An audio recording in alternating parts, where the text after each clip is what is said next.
Firelighting is such an important skill that I think it's worth coming back to it and looking at some of the more basic techniques that we can use for firelighting, especially in the winter months. At the moment we've had a slight dusting of snow, so the ground cover and any possible kindling on the ground is very likely to be damp. So that leaves us with the option of looking above ground. Thin birch twigs like these, about the thickness of a match, are the perfect kindling, so I'm just going to collect a really nice bundle of these. And there's plenty on it. This is just the one tree and I've probably got enough to get a fire going just off this. Now the silver birch is a great source of natural tinder, and the peeling bark which comes away as the tree grows, it sheds its bark much as a snake sheds its skin, and this bark can be peeled away and makes an excellent source of tinder.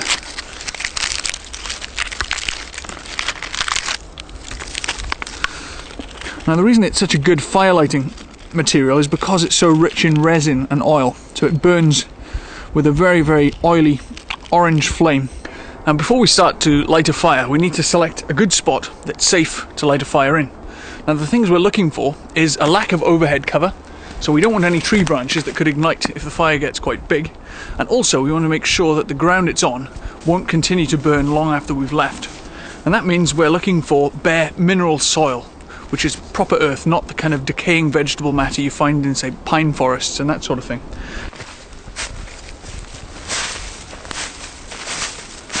Now we're going to have a small fire, so we don't need to clear a huge area today. And now we need to set up a platform of small pieces of dry wood. And the reason for this is that the ground is very damp, and if we light a fire directly on the ground, it will draw moisture up into the thermal column and it will reduce the efficiency of the fire, and it may even stop it from burning altogether.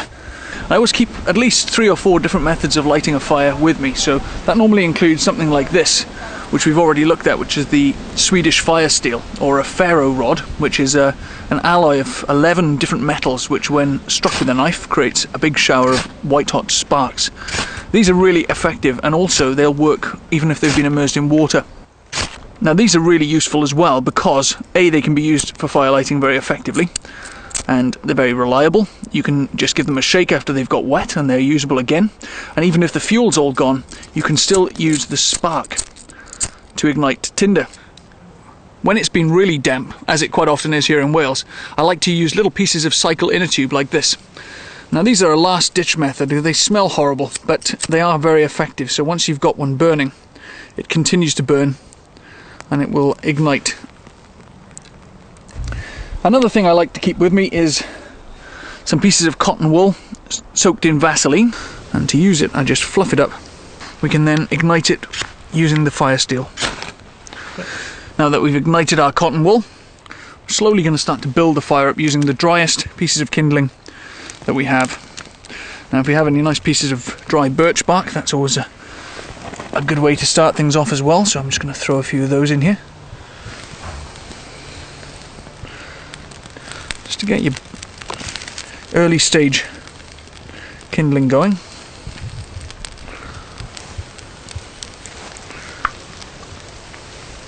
I try not to crowd the fire too much at this stage as well, because by just putting small pieces of very, very dry kindling on, we can ensure that we're putting them on in exactly the right place. If you just start piling it on, sometimes you can smother the fire. I like to use the expression to build a fire, and it really is that, it's building.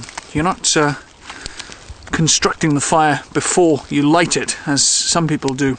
You actually start off with good solid foundations and then you work up.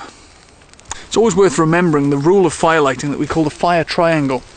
Now the fire triangle is the principle that dictates that a fire can only light if we have 3 things. Now those 3 things are, firstly, heat, which we've got from our lighter or our sparks or through friction.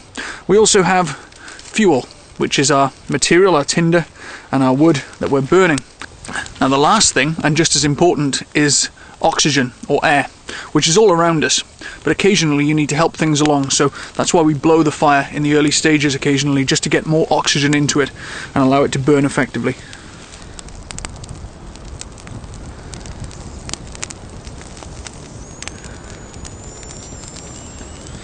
Now you see this is drawing very well, so it's actually sucking oxygen into the thermal column along the bottom into the flames where the fuel is being consumed, and then it's rising out.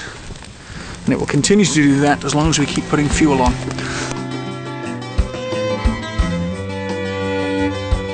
The A to Z of Bushcraft is now out on DVD. Support the series, www.azbushcraft.com.